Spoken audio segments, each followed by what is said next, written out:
The distant wail of a child pierced the night as flames licked hungrily at the small cabin, nestled in the foothills of the Superstition Mountains.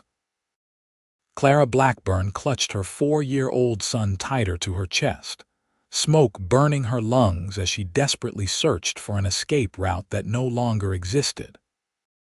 The dry timber of her homestead, built with her husband's hands before typhoid had taken him 2 winters ago, crackled and groaned as the roof began to collapse at the far end. She had nowhere to go. Arizona Territory, 1878.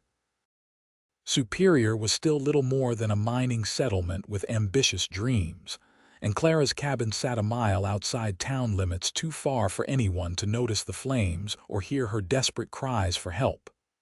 "Mama, hot, too hot," her son Samuel wailed, his small face buried against her nightdress. "SHH, baby. It's going to be all right," she whispered, not believing her own words as she backed into the farthest corner of the single-room cabin, away from the worst of the flames. The fire had started so quickly, after she'd fallen asleep, a log rolling from the hearth onto the rag rug she'd woven last winter. By the time Samuel's frightened cries had woken her, the flames had already blocked the door. Outside, the pounding of hooves approached, but Clara barely registered the sound over the roaring fire and her son's terrified sobs. She closed her eyes, whispering a prayer as a beam crashed down near the doorway, sending up a shower of angry red sparks. Owen Sullivan had been riding late, returning from a cattle sale in Phoenix when he spotted the orange glow against the night sky. Having grown up in these harsh lands, he knew immediately what it meant: trouble. He dug his heels into his stallion's sides, urging the beast faster across the rocky terrain toward the burning cabin. As he approached, his heart dropped. He knew this homestead belonged to the Blackburn widow and her young boy.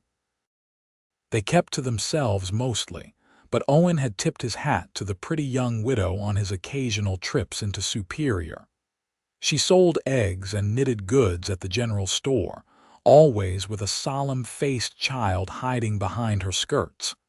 "Mrs. Blackburn." He shouted, leaping from his horse before it had fully stopped. Mrs. Blackburn. The cabin was engulfed, flames shooting out from the small window and licking up the sides of the wooden structure. He heard it, then a child's cry from inside. Without a second thought, Owen pulled his bandana up over his nose and charged toward the door, kicking it hard with his boot. The wood, already weakened by the fire, splintered inward. He ducked low beneath the billowing smoke and squinted through the inferno. There in the corner huddled the woman and child. "Hold on," he called out, calculating the safest path through the burning room. A rafter cracked overhead, sending burning debris raining down. Owen dodged it and surged forward, driven by the terrified expression on the woman's ash-streaked face. "Give me the boy," he shouted when he reached them, already removing his duster to wrap around the child. Clara hesitated only a fraction of a second before thrusting Samuel into the stranger's arms. "Save him," she begged, her voice rough from smoke. Owen wrapped the boy securely in his coat and tucked him against his chest, then grabbed Clara's arm with his free hand. "We're all getting out. Stay low and follow me." Together they crouched and moved toward the door, but another beam gave way with a sickening crack. Owen barely had time to shove Clara forward before it crashed down, missing her by inches but separating them. The flames between them intensified. "Go," Clara screamed, waving him away. "Take Samuel." Owen's jaw set in determination.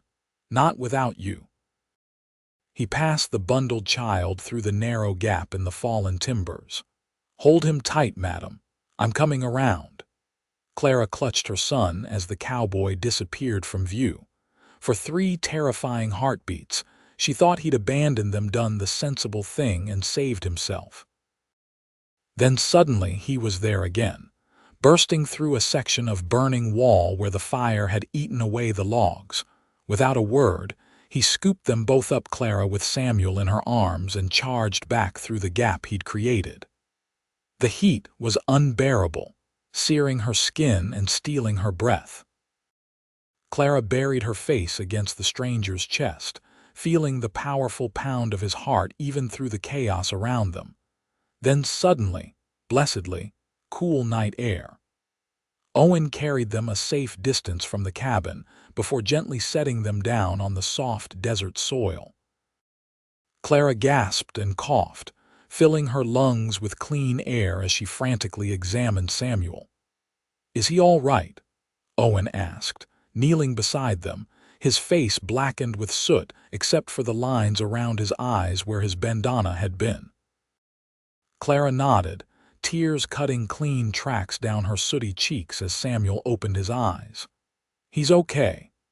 Owen's shoulders sagged with relief as he looked back at the cabin, now fully engulfed. There would be nothing to salvage. He turned back to the woman and child, his expression gentle despite his intimidating size.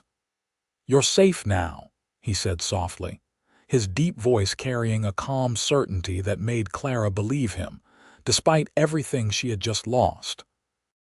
Clara clutched Samuel tighter, the reality of their situation sinking in. "We've lost everything," she whispered. Owen removed his hat, revealing sweat-dampened dark hair. "You've got what matters most, Mrs. Blackburn. The rest is just things." "Clara," she corrected automatically. "Please call me Clara." "Owen Sullivan," he replied with a slight bow of his head. "I've seen you in town." He hesitated, then added, "My ranch is about 2 miles east of here. I can take you there for the night. My housekeeper, Mrs. Gomez, will see to anything you need." Clara hesitated, years of caution warring with immediate necessity. A woman alone had to be careful with her reputation, but she had a child to think of and nowhere else to go. "Thank you, Mr. Sullivan. Just until morning." Owen nodded, understanding her reservations. "My horse can carry us all to the ranch, then I'll send one of my hands to alert the town about the fire. By tomorrow, I reckon the good folks of Superior will be organizing to help you rebuild." Clara's eyes drifted back to the burning cabin. "I don't know if I can stay here now." This was Thomas's dream, not mine. The admission surprised her. She had never spoken those words aloud before. Owen didn't press the matter. Instead, he gently helped her to her feet and lifted little Samuel, who had fallen into an exhausted sleep. "One step at a time, Mrs. Clara. First, let's get you both somewhere safe for the night." He settled them on his horse, Clara cradling Samuel, before swinging up behind them. With one arm securely around Clara's waist to keep her steady, he turned the horse toward his ranch. "Thank you," Clara whispered, allowing herself to lean slightly against his solid chest. "You saved our lives." Owen's only response was to tighten his arm around her, a gesture of protection that made Clara feel safer than she had since Thomas died. As they rode away, she didn't look back at the burning remnants of her past life. Somehow, she knew that whatever lay ahead, she wouldn't face it alone. The Sullivan Ranch stood as a testament to hard work and determination, a sprawling single-story ranch house with a broad porch, surrounded by several outbuildings and corrals. Even in the darkness, Clara could tell it was prosperous by the neat fences and well-maintained buildings. Electric lanterns glowed in a few windows despite the late hour. "It's not much," Owen said unnecessarily as he helped Clara and the still sleeping Samuel down from his horse, "but it's home." Before they reached the porch, the front door swung open, revealing a plump Mexican woman in her 60s, her silver-streaked black hair pulled back in a neat bun. "Senor Sullivan, que paso?" Her sharp eyes took in their soot-covered appearances. "Mrs. Gomez, this is Mrs. Blackburn and her son Samuel. There was a fire at their cabin. They'll need a place to stay tonight." Mrs. Gomez's expression softened immediately. "Ay, pobrecitos, come in, come in." She ushered Clara inside with a gentle hand on her back. "I will prepare the guest room and a hot bath. The little one can sleep in the small bed in the adjoining room." Clara was overwhelmed by the woman's instant kindness. "Thank you, but I don't want to be separated from my son." "Of course not, Senora. We will bring in a cot for him next to your bed." Owen hung back on the porch. "I need to send one of the hands to town to alert the sheriff and neighbors about the fire. They might be able to salvage something come morning." Clara nodded, suddenly feeling the weight of exhaustion. "Thank you again, Mr. Sullivan." "Owen," he corrected with a gentle smile. "Get some rest, Clara. Things have a way of looking better by daylight." As he turned to leave, Samuel stirred in Clara's arms, his eyes fluttering open. "Mama, where are we?" "Somewhere safe, sweetheart," Clara assured him, smoothing his dark curls. The boy looked around with wide eyes, then spotted Owen's retreating form. "Who's that man? The one who carried us through the fire?" Owen paused, looking back at the child. "That's Mr. Sullivan," Clara explained. "He helped us when our cabin caught fire." Samuel struggled to be put down. Once on his feet, he ran to Owen and wrapped his small arms around the cowboy's legs. "Thank you for saving my mama." Owen's weathered face softened as he crouched down to the boy's level. "You were mighty brave tonight, young man." Samuel shook his head solemnly. "I was scared." "But you weren't scared at all." Owen smiled, his voice dropping to a conspiratorial whisper. "Can I tell you a secret? I was plenty scared, but sometimes being brave means doing what needs doing, even when you're afraid." Samuel considered this with all the seriousness a 4-year-old could muster.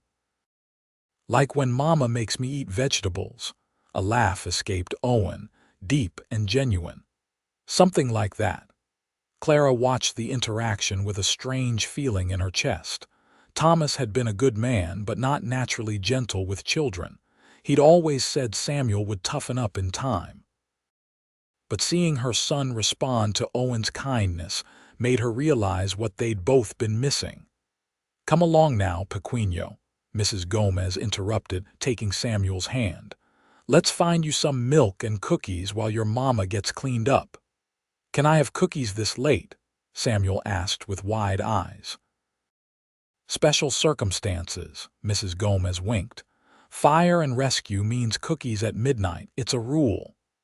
As they disappeared into the kitchen, Owen stood and turned to Clara.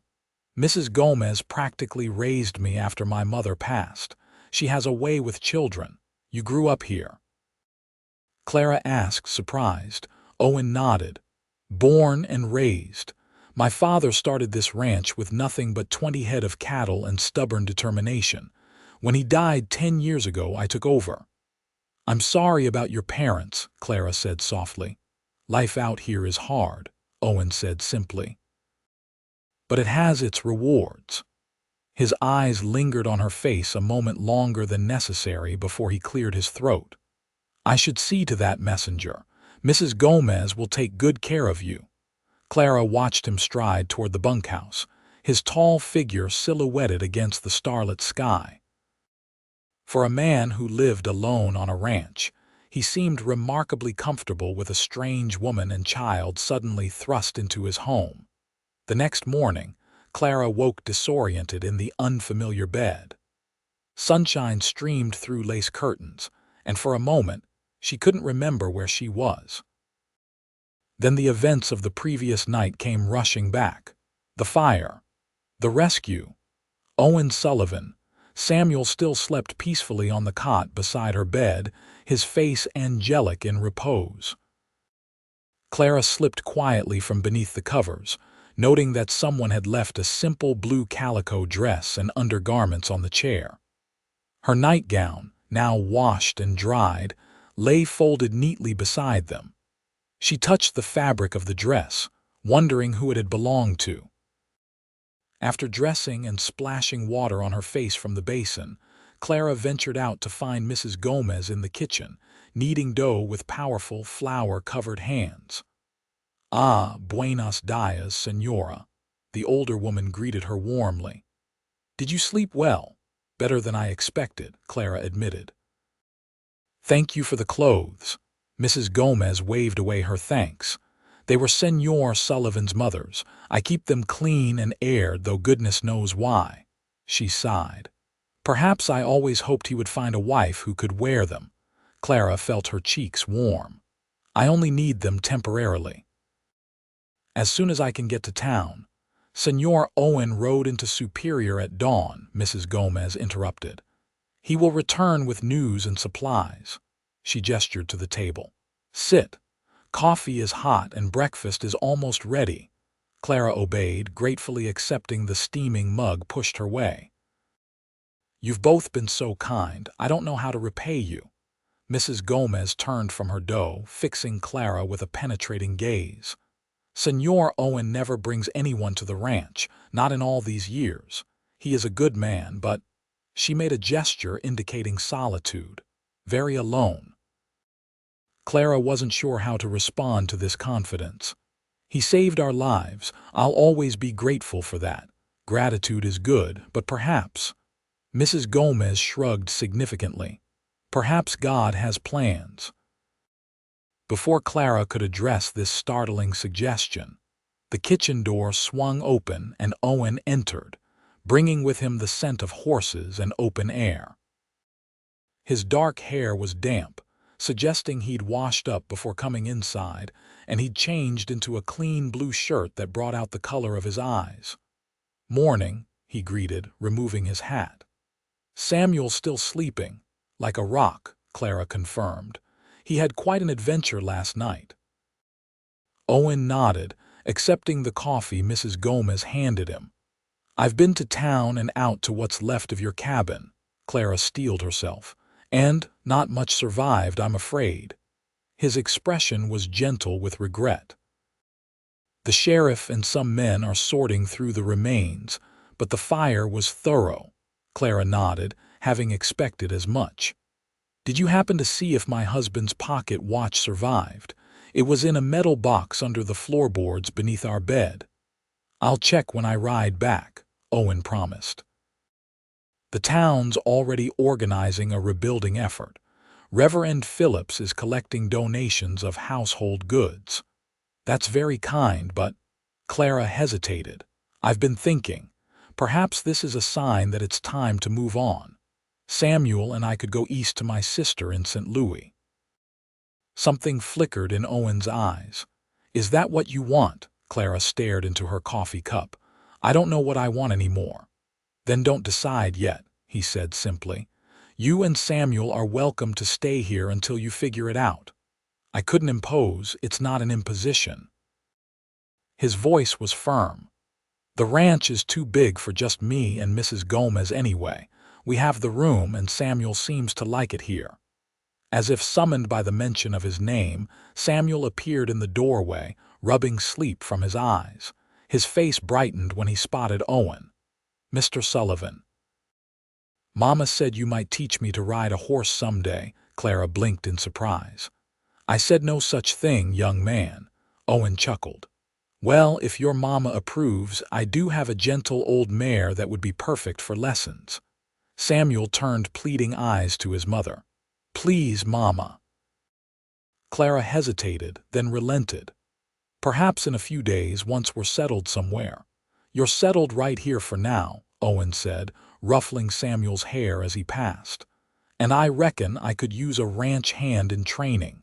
As Mrs. Gomez served breakfast, Clara watched the easy way Owen interacted with her son, answering his endless questions about horses and cattle with patient good humor. Thomas had always been too busy building their homestead to spend much time with Samuel.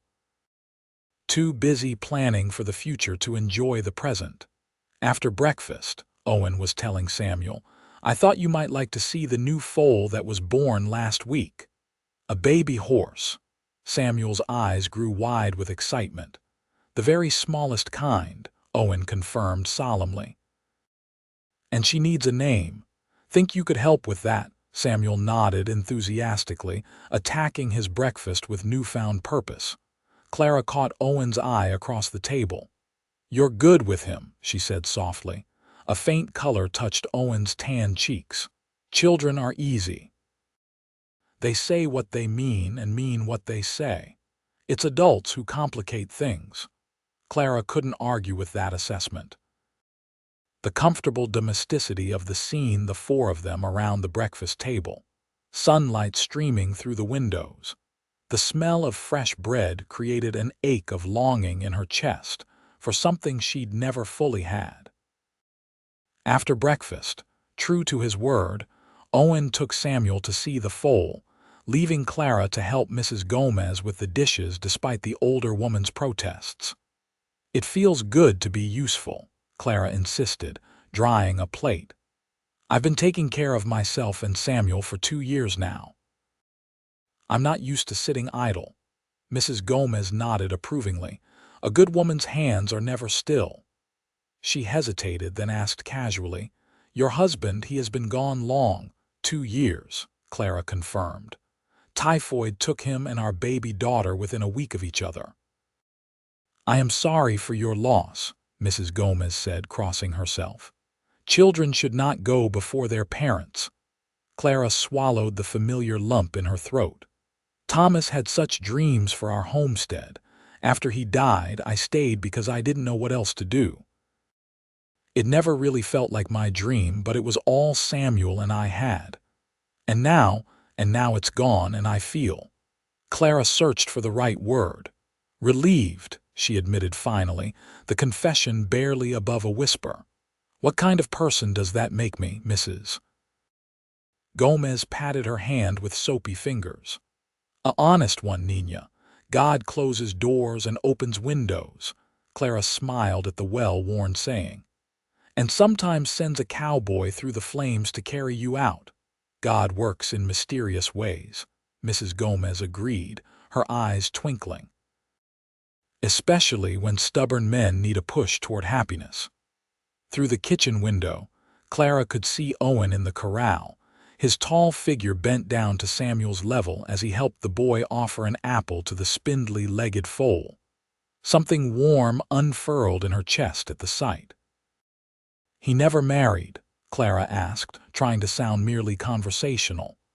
"There was a girl many years ago," Mrs. Gomez said, her expression darkening. "She promised to wait while he established the ranch, then decided a banker in Tucson would be a safer choice." She shook her head disapprovingly. "She wanted fine things more than she wanted love. Since then, Senor Owen keeps to himself." Clara understood that kind of withdrawal all too well. After Thomas and little Mary died, she'd retreated into herself, focused solely on survival and Samuel's welfare. The idea of opening her heart to potential loss again seemed impossible. Yet watching Owen with her son, she felt something she thought had died with her husband, a flutter of possibility. "I should see what they're up to," she said, hanging up the dish towel. "Make sure Samuel isn't bothering Mr. Sullivan too much." Mrs. Gomez's knowing smile followed her out the door. The next week passed in an unexpected rhythm of comfort and healing. Owen rode into Superior daily, bringing back news, supplies, and eventually, the metal box containing Thomas's pocket watch and Clara's mother's locket, the only mementos that had survived the fire. "The rebuilding's coming along," he reported one evening as they sat on the porch after supper, watching Samuel chase fireflies in the yard. "They've got the foundation laid and the frame going up. Sheriff Jenkins organized a proper work party." Clara fingered the locket around her neck, watching her son's carefree play. "That's very kind of everyone." Owen studied her profile in the fading light. "You still thinking about St. Louis?" "I've written to my sister," Clara admitted, "but I haven't decided anything yet." In truth, the prospect of leaving grew more difficult with each passing day. Samuel was flourishing at the ranch, following Owen around like a shadow, soaking up knowledge about horses and cattle with an enthusiasm Clara had never seen in him before. And Clara herself had fallen into an easy routine with Mrs. Gomez, helping with cooking and household chores, learning to make traditional Mexican dishes, and tending the kitchen garden. "There's no rush," Owen said quietly. "You're welcome here as long as you want to stay." The unspoken question hung between them. But how long will that be? Clara gathered her courage. "Why did you really come to our cabin that night, Owen? It wasn't on your way from Phoenix." Owen looked startled, then a rueful smile crossed his face. "Not much gets past you, does it?" He sighed, leaning forward with his elbows on his knees. "Truth is, I'd ridden by your place earlier that day. I'd been meaning to call on you proper-like for some time." "Call on me," Clara's heart quickened. "I admired how you carried yourself in town. Head high, taking care of your boy alone, never asking for help even when folks could see you needed it." He looked at his hands. "Reminded me of my mother after my father died, strong but carrying too much alone." "So you were checking on me?" Owen nodded. "I decided to come by the next day with some excuse about buying eggs, when I saw the fire on my way home." His voice trailed off, the memory clearly still raw. "Thank God you did," Clara whispered. Owen looked up at her then, his blue eyes serious in the twilight. "I don't believe in accidents, Clara. I think I was meant to be there that night." The intensity of his gaze made her breath catch. "Mrs. Gomez says God closes doors and opens windows." "Smart woman, Mrs. Gomez," Owen said with a small smile. He hesitated, then slowly reached out to take her hand. "I know it's too soon and you've got decisions to make about your future, but I want you to know that if you decided to stay in Superior, well, there's a place for you and Samuel here, not just temporarily." Clara's heart pounded against her ribs. "Owen, you don't need to answer now," he said quickly. "Or ever, if that's not what you want. I just wanted you to know there's another choice besides rebuilding alone or leaving Arizona altogether." Before Clara could respond, Samuel came bounding up the porch steps, his hands cupped around something. "Look what I caught," he exclaimed, opening his fingers to reveal a glowing firefly. The moment broke, but Owen's hand lingered on hers a second longer, a gentle squeeze conveying what words couldn't yet say. Then he turned his attention to Samuel's prize, praising the boy's careful handling of the tiny creature. Later that night, after Samuel was asleep, Clara stood at the window of their room, staring out at the moonlit landscape. The mountains in the distance looked like sleeping giants against the star-filled sky, so different from the crowded cityscape of St. Louis where she'd grown up. She'd come west as a new bride, following Thomas's dream of homesteading. She'd endured hardship, loss, and loneliness, always assuming that someday she'd return east where life was easier and more familiar. Yet now, facing that very possibility, she realized Arizona had worked its way into her blood. The vast open spaces, the fiery sunsets, the fierce independence of its people all had become part of her. And then there was Owen, a man as steady and true as the mountains themselves, offering her and Samuel a chance at something she'd never dared hope for again. Not just security, but happiness. A soft knock at the door pulled her from her thoughts. She opened it to find Mrs. Gomez holding a steaming mug. "Warm milk with honey," the older woman explained, "for sleeping." "Thank you," Clara said, accepting the drink. "You're always thinking of others," Mrs. Gomez shrugged. "It is my way." She paused, then added, "He spoke to you tonight, didn't he?" Clara wasn't surprised by the housekeeper's perception. "He did. And I don't know what to say," Clara admitted. "It's been such a short time. Most people would say it's too soon to even consider." "Bah," Mrs. Gomez waved dismissively. "Most people talk too much and feel too little. Time doesn't matter. The heart knows." She tapped her chest for emphasis. But what if I'm just grateful? What if I'm confusing appreciation for something more because he saved us? Mrs. Gomez's expression softened. Nina, I have watched you these past days. The way you look at him when he doesn't see, that is not gratitude. She patted Clara's cheek gently. Sleep. Listen to your heart in the quiet. It will tell you what is true. After Mrs. Gomez left, Clara sipped her milk and returned to the window, letting her mind wander. She thought of Owen's steady presence, his gentleness with Samuel, the quiet strength that made her feel protected without feeling diminished. She thought of how different he was from Thomas, whose restless ambition had kept him always striving for more, never content with what they had. With startling clarity, Clara realized she wasn't considering Owen as a replacement for Thomas or as a means of security. She was drawn to him for himself, his integrity, his kindness, his quiet humor. The warmth that flooded her at this realization wasn't gratitude or practicality. It was the beginning of love. The next morning, Clara woke with purpose. She needed to see the cabin site again, to make peace with the past before she could fully embrace what her heart was telling her about the future. After breakfast, she asked Owen if he would take her there. Are you sure? He asked, concern evident in his expression. I need to see it, she confirmed, to say a proper goodbye. Owen nodded, understanding. We can ride out after lunch. Mrs. Gomez can watch Samuel. I want him to come too, Clara said. He needs closure as much as I do. And so, in the mild afternoon sun, the three of them rode to what remained of the Blackburn homestead, Owen on his stallion, Clara on a gentle mare, and Samuel perched in front of Owen, his small hands clutching the saddle horn with determined concentration. The cabin site was hardly recognizable.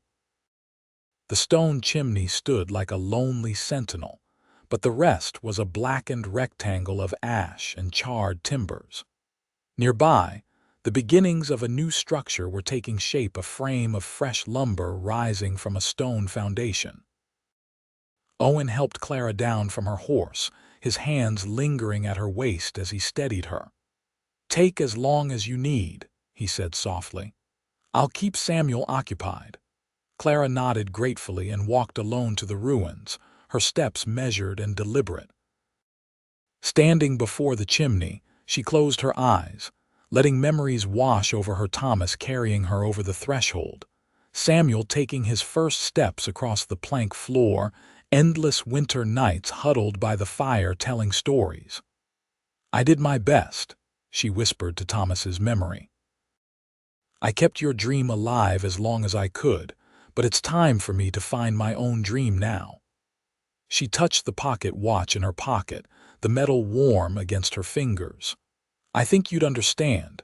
You'd want Samuel to have a father again. Opening her eyes, Clara looked toward where Owen was showing Samuel a horned toad he'd found in the scrub brush. The boy's laughter carried on the breeze, bright and carefree in a way she hadn't heard since before Thomas fell ill. In that moment, her decision crystallized. St. Louis was her past. Her future was here in Arizona territory, with its harsh beauty and unexpected second chances. She walked toward Owen and Samuel, her steps lighter than they had been in years. Look, Mama, Samuel exclaimed, pointing to the creature in Owen's palm. It's a dragon. A very small one, Clara agreed solemnly. Owen's eyes searched her face. You all right? Clara nodded. I think I am, for the first time in a long while.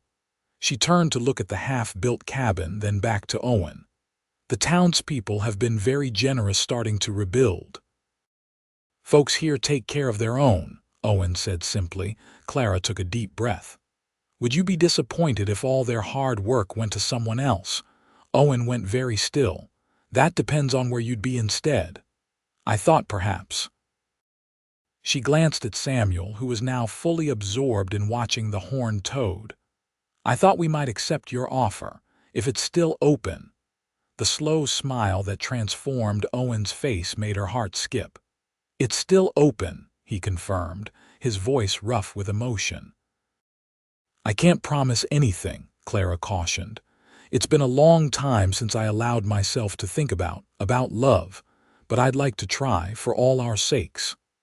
Owen reached out, gently tucking a strand of hair behind her ear. "That's all I ask, a chance to show you what we could be together." Samuel, finally noticing the adults' conversation, looked up. "Are we going back to the ranch now?" Clara exchanged a glance with Owen before answering her son. "Yes, sweetheart, we're going home." The word felt right on her tongue. Home. Not a place, but the people who made you feel like you belonged. Owen's expression turned serious. "There's something I need to do first if you're certain about this." "What's that?" Clara asked. Owen turned to Samuel, crouching down to the boy's level. "Samuel, I need to ask you something very important, man to man." Samuel straightened, puffing out his small chest. "I'm listening." "I care very much for your mother," Owen said solemnly, "and for you too. I'd like to ask her to marry me someday when she's ready.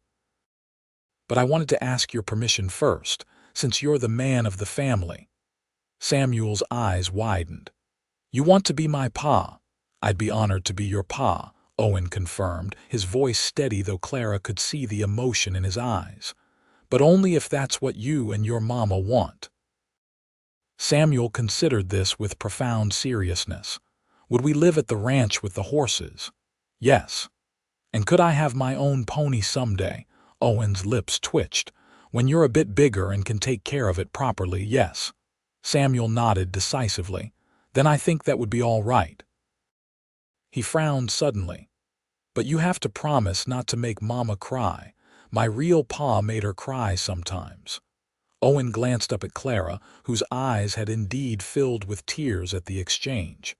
"Sometimes people cry when they're happy too," he explained gently. "But I promise I'll do everything I can to make your mama smile more than she cries." This seemed to satisfy Samuel, who offered his small hand with grave dignity.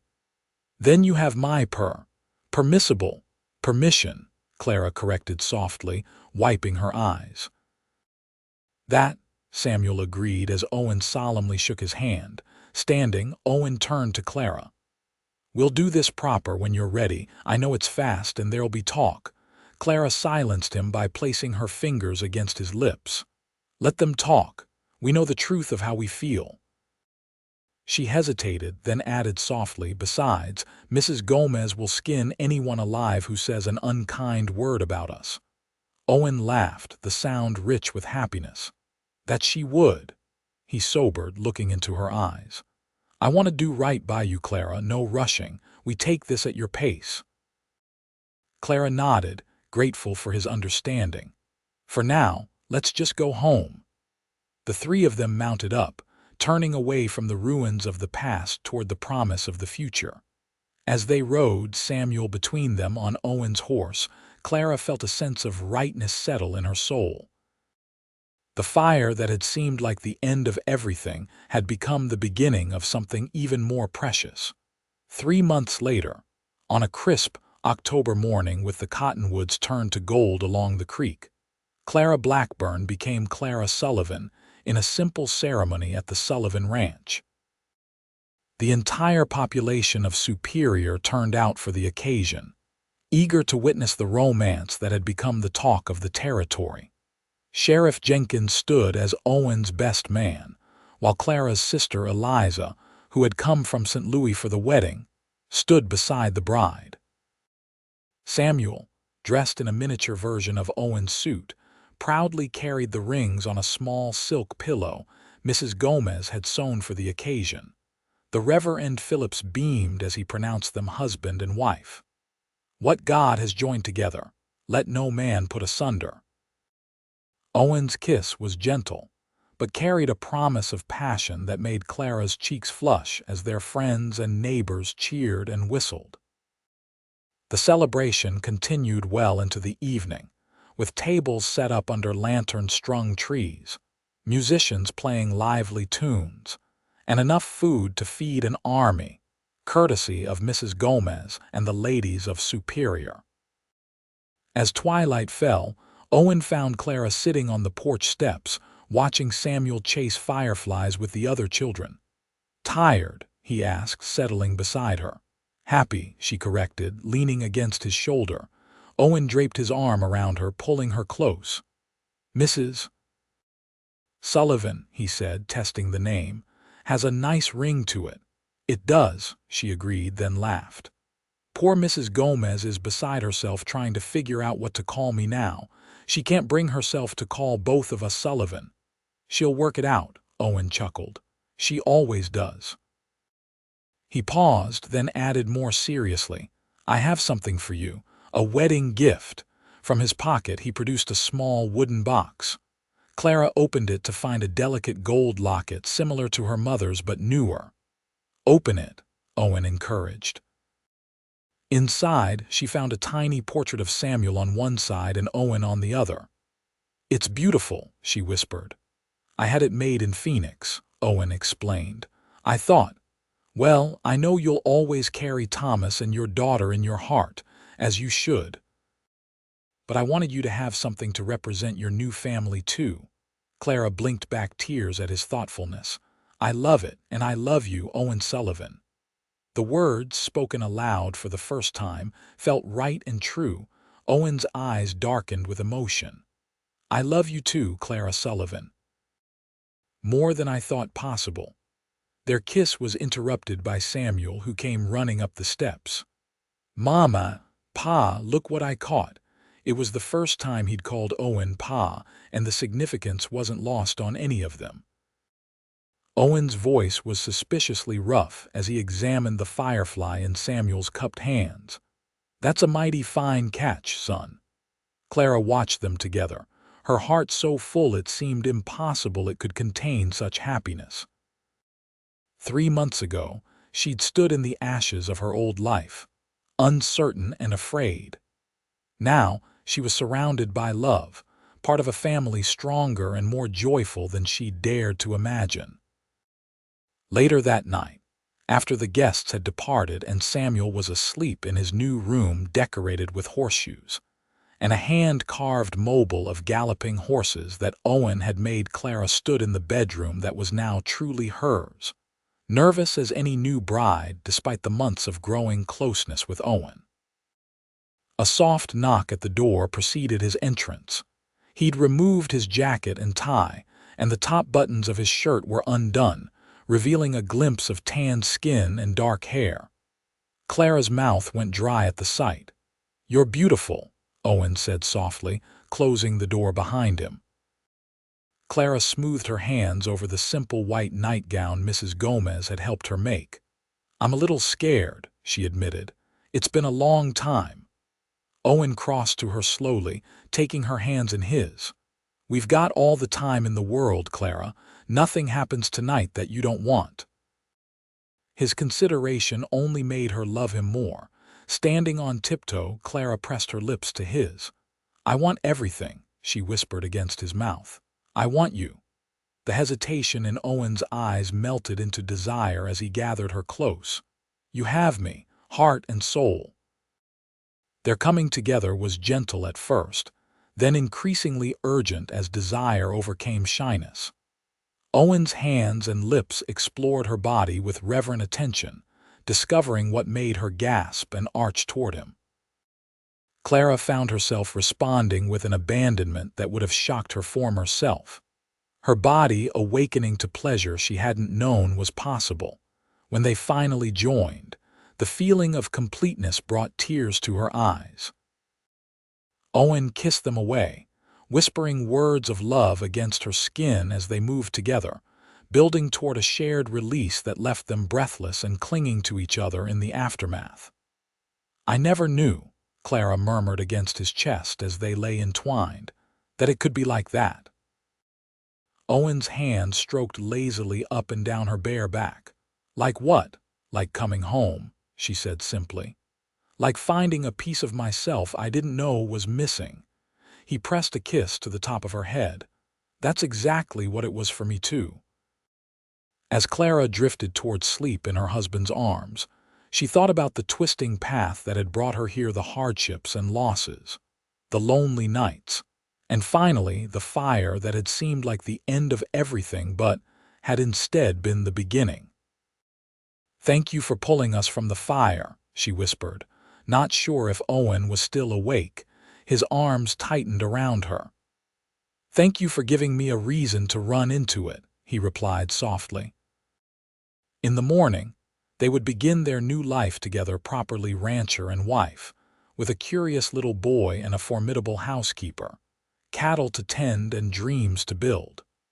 But for now they slept, safe in each other's arms, the past finally laid to rest and the future bright with promise.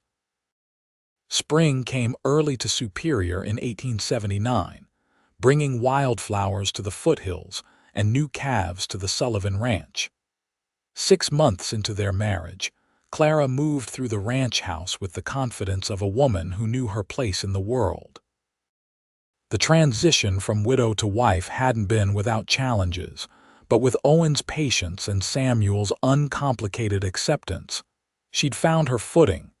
Mrs. Gomez had finally resolved the name dilemma by calling Owen Señor and Clara Señora, declaring with finality that it had always been thus and always would be. Clara suspected the housekeeper simply enjoyed being the one person who could command the ranch's owner with a single raised eyebrow. This morning, Clara hummed as she kneaded bread dough, her mind on the dinner party they were hosting that evening for Sheriff Jenkins and his new wife. The sheriff had finally convinced the widow Peterson to marry him after a courtship that had the whole town placing bets on whether she'd ever say yes. "Something smells good," Owen said, coming in from the yard and washing his hands at the pump sink. He came up behind Clara, wrapping his arms around her waist and nuzzling her neck. "And the bread doesn't smell bad either." Clara laughed, leaning back against his solid chest. "You're impossibly handsome," he suggested, turning her in his arms. "Impossibly charming." "Impossibly dirty," she corrected, noting the dust on his clothes. "What have you been doing? Fixing that loose board on the corral fence before that new stallion figures out he can push through it." He kissed her lightly. "Where's Samuel?" with Mrs. Gomez at the chicken coop, collecting eggs. "He's determined to find the blue ones the Araucana hens lay." Owen nodded approval. "Good skill for a rancher to have, knowing where to look for things that don't want to be found." Clara smiled at the casual way Owen included Samuel in his vision of the ranch's future. In the months since their marriage, Owen had taken the boy under his wing, teaching him about animals and the land with endless patience.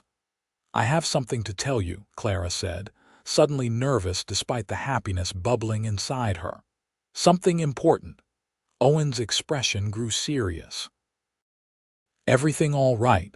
Clara nodded, taking his hand and placing it on her still flat stomach. "Everything's perfect. We're going to have a baby." For a moment, Owen stared at her in stunned silence. Then his face broke into a smile of such pure joy that Clara felt tears spring to her eyes. "A baby? You're sure?" Dr. Wilson confirmed it yesterday when I went into town for supplies. Clara bit her lip. "Are you happy?" In answer, Owen lifted her off her feet, spinning her in a circle that sent flour dust flying. "Happy doesn't begin to cover it, Clara Sullivan."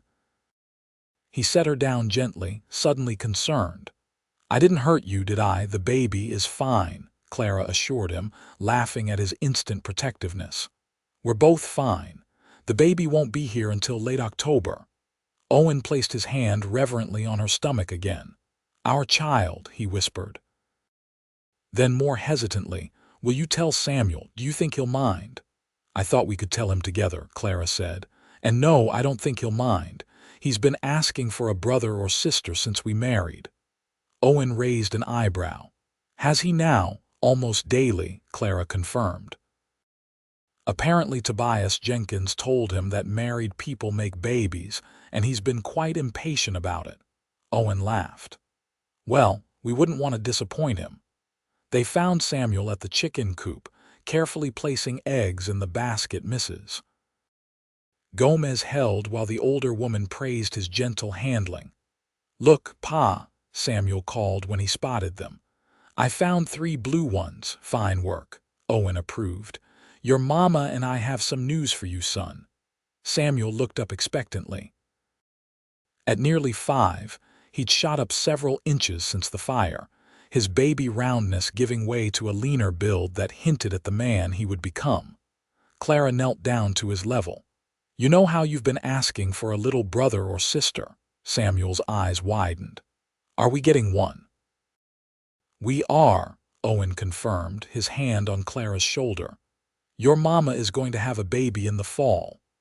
"But where is the baby now?" Samuel asked, his brow furrowed in confusion. "Growing in my tummy," Clara explained. "It's very tiny right now, like a seed. But it will grow bigger each month until it's ready to be born." Samuel considered this with his usual seriousness. "Will it be a brother or a sister? We don't know yet," Owen said. "We'll have to wait and see." "I hope it's a brother," Samuel decided. "Girls don't like worms." Mrs. Gomez snorted. "Your mama liked worms well enough to marry one," she muttered in Spanish, making Clara bite back a laugh. Owen, who had picked up enough Spanish to catch the gist, gave the housekeeper a mock stern look. "Careful, Mrs. Gomez, or I'll put worms in your bed." The older woman's eyes twinkled. "You did that when you were 10, senor. I made you eat frijoles for a week." Their easy banter was interrupted by the sound of approaching hoofbeats. Owen straightened, shading his eyes against the sun to see who was coming. "It's Hank," he identified one of his ranch hands. "Riding hard." Something in Hank's posture spelled trouble. Owen strode toward the front of the house to meet him, Clara and Samuel following more slowly. "Boss," Hank called as he reined in his lathered horse. "Fire up in the north pasture." Lightning strike must have caught the dry grass. "It's moving fast toward the McAllister place." Owen's expression hardened. "Saddle my horse. We'll need all hands." He turned to Clara. "The McAllisters have that new baby. Joe's still laid up from that fall he took." Clara nodded, understanding. "Go." "We'll be fine here." Owen hesitated only a second before kissing her quickly. "Stay close to the house. If the wind shifts—" "I know what to do," Clara assured him. The memory of her own fire was never far from her mind. "Be careful." Owen squeezed her hand, then ran to the barn where Hank was already saddling horses. Within minutes, he and 3 ranch hands were riding hard toward the column of smoke visible on the northern horizon. Clara watched them go with a prayer on her lips. Wildfires were a fact of life in the territory, especially after a dry winter, but that didn't make them any less dangerous. "Come," Mrs. Gomez said, practical as always. "We prepare." "Wet blankets, buckets of water by the doors." Clara nodded, grateful for the older woman's calm efficiency. "Samuel, you stay with Mrs. Gomez. I'm going to check the windmill and make sure the water barrels are full." The hours dragged by with agonizing slowness. Clara kept busy, preparing the house in case the fire changed direction while trying not to worry about Owen. By mid-afternoon, the smoke had thickened, and ash began to fall like gray snow around the ranch. "Wind's shifting," Clara murmured, watching the smoke column lean toward the east. Away from the ranch, but directly toward the McAllister homestead. As dusk approached with no word from Owen, Clara's anxiety increased. Samuel picked up on her mood, becoming clingy and quiet. She was just putting him to bed when the sound of horses in the yard brought her to the window.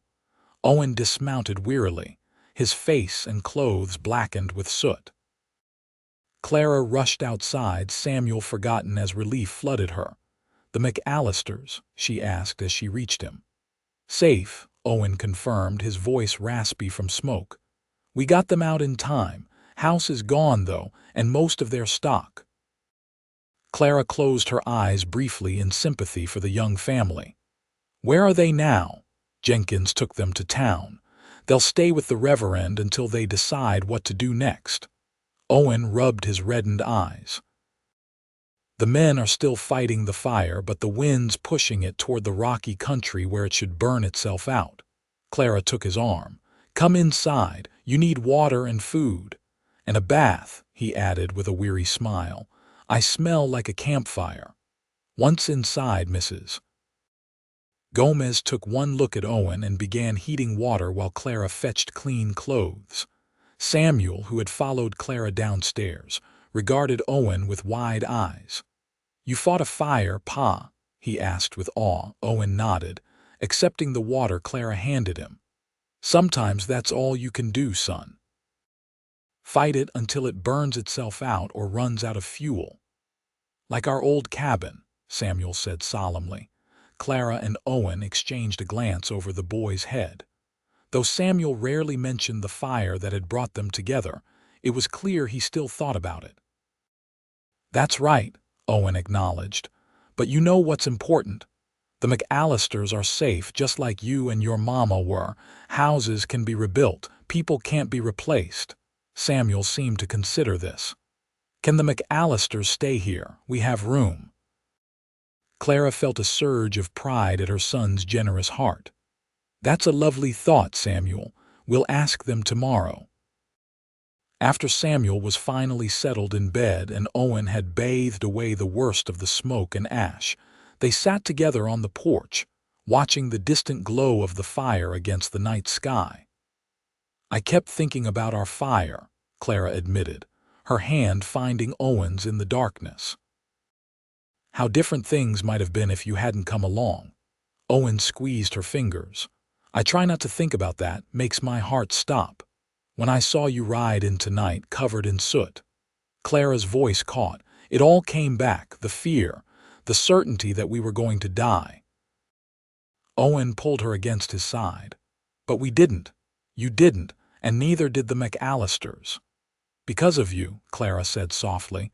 You're always running into fires to save people, Owen Sullivan. He smiled against her hair. Only the ones worth saving. Clara placed his hand on her stomach where their child grew. I think Samuel's right. We should invite the McAllisters to stay here until they can rebuild. They helped us after our fire. Owen nodded. I was thinking the same thing. Joe's a good man, proud though. We'll have to frame it right so he doesn't feel like charity. We'll figure it out together, Clara said, leaning her head on his shoulder. They sat in comfortable silence for a while, watching the stars emerge above the fading glow of the distant fire. I've been thinking, Owen said eventually. With the baby coming, maybe it's time to expand the house. Add a proper nursery, maybe another bedroom or two. Clara looked up at him. You want a big family. I want whatever makes you happy, he said simply. But yes, I'd like more children. This place should be filled with laughter and little feet running on the floors. I'd like that too, Clara admitted, thinking of the daughter she'd lost and the new life growing inside her. A house full of children. Owen kissed her temple. Then that's what we'll have, Mrs. Sullivan. That's what we'll build together. As they sat entwined on the porch of their home, the distant fire a reminder of both danger and salvation, Clara thought about the strange, winding path that had brought her to this moment of perfect contentment. From the ashes of tragedy had come the greatest blessing of her life, not just survival, but true happiness. On a crisp autumn day, almost exactly a year after the fire that had destroyed Clara's cabin, she gave birth to a healthy baby girl they named Sarah Elizabeth Sullivan, after both their mothers. Owen paced the hallway during her labor, more terrified than he'd ever been facing down rustlers or wildfires, until Mrs. Gomez threatened to tie him to a chair if he didn't sit down. When the doctor finally allowed him in, Owen approached the bed where Clara lay with their daughter as reverently as if he were entering a church. She's perfect, he whispered, tears in his eyes as he gently touched the downy dark hair on his daughter's head. Just like her mama. Samuel, who had been waiting impatiently with Sheriff Jenkins and his wife, was finally allowed to meet his sister. He approached the bed cautiously, eyes wide with curiosity. "She's very small," he observed. "You were that small once too," Clara told him with a smile. "Would you like to hold her?" Samuel nodded solemnly, climbing carefully onto the bed beside Clara. Owen helped position his arms, and Clara gently transferred the swaddled baby. "Support her head," Owen instructed. "That's it." Samuel stared down at his sister with a mixture of awe and responsibility. "Hello, Sarah," he said softly. "I'm your big brother. I'm going to teach you about horses and worms." He looked up at Owen. "But only if she wants to learn about worms." Owen laughed, ruffling the boy's hair. "That's very considerate of you, son." Looking at her family gathered around her bed, Owen with his proud, tender expression.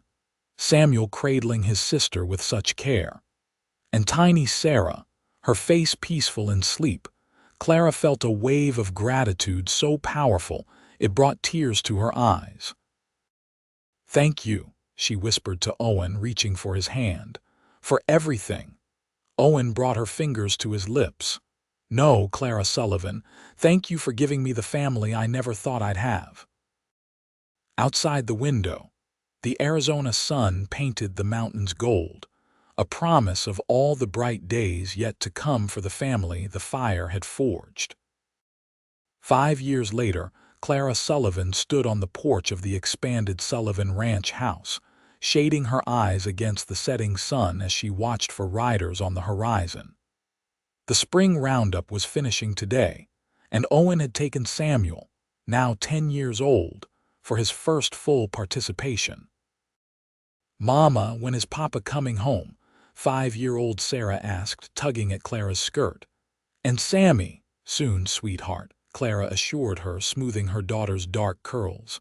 "They should be back before dark. And then can I show Papa my new drawing, of course?" Clara smiled down at her daughter, who had inherited Owen's artistic talent along with his blue eyes. "He'll be very proud." From inside the house came the sound of a wooden block tower crashing down, followed by a peal of laughter from 3-year-old Thomas, their youngest. "Mrs. Gomez," Clara called through the open door, "is everything all right in there?" "She, Senora," came the reply. "Just your son destroying Babylon again," Clara laughed. Mrs.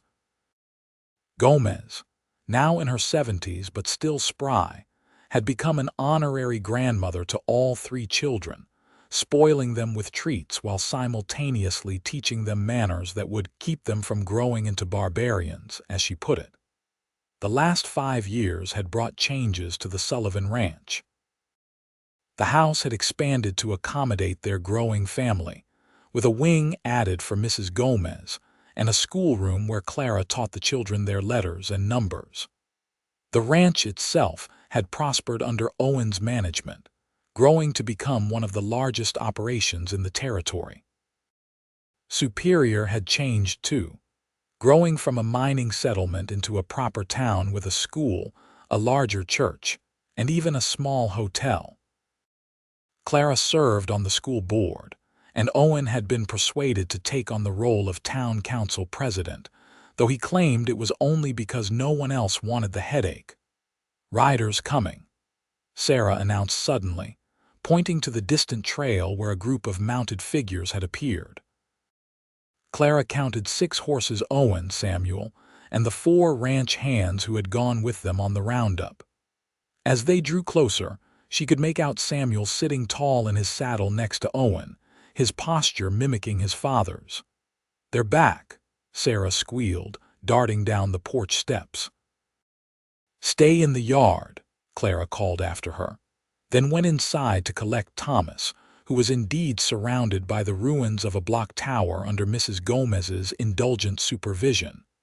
By the time Clara emerged with Thomas on her hip, the riders were dismounting in the yard. Samuel, his face sunburned but grinning with pride, was already regaling Sarah with tales of his adventures. 3 whole days of roundup, Mama," he exclaimed when he spotted Clara. "We brought in every last stray, and Pa let me help with the branding." "Under very close supervision," Owen added, approaching more slowly. He looked tired but satisfied, his face weathered from days in the sun but his eyes bright as they fell on his family. Clara felt the familiar flutter in her heart that his presence still evoked, even after years of marriage. "Successful trip?" she asked as he leaned in to kiss her.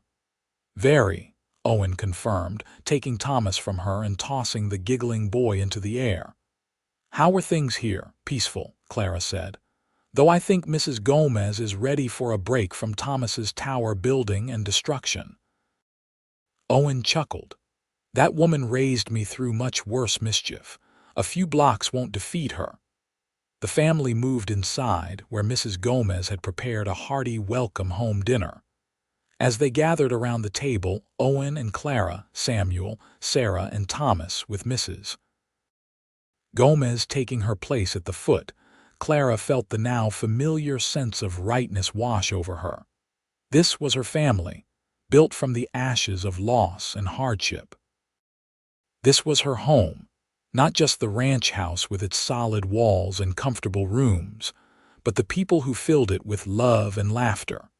After dinner, as Owen helped Samuel unpack from the roundup and Mrs. Gomez supervised the younger children's baths, Clara stepped outside onto the porch again. The stars were emerging in the darkening sky, bright pinpoints of light against the vast expanse above the mountains. Owen joined her a few minutes later, wrapping his arms around her from behind. "Penny for your thoughts, Mrs. Sullivan." Clara leaned back against him, savoring his solid presence. "I was just thinking about how far we've come, from that night in the fire to this moment. Best decision I ever made," Owen murmured, riding out to check on the pretty widow and her son that night. Clara turned in his arms to face him. "I've never properly thanked you for saving my life." "For saving Samuel." Owen's expression softened. "You've thanked me every day for the past 6 years, Clara, with every smile, every child, every moment of the life we've built together." He cupped her cheek gently. "I'm the one who should be thankful. You gave me everything I never knew I needed." As his lips met hers in a kiss that still held all the tenderness and passion of their early days, Clara knew with absolute certainty that some fires weren't meant to destroy. Some were meant to forge something unbreakable, to light the way to a future brighter than either of them could have imagined alone. "You're safe now," Owen had told her that night as they stood watching her cabin burn. What neither of them had known then was that safe would come to mean so much more than physical protection. It would mean finding a place to belong, hearts to love, and a family to cherish, all rising like a phoenix from the ashes of what once was. And that, Clara thought as she deepened the kiss under the star-filled Arizona sky, was the greatest rescue of all.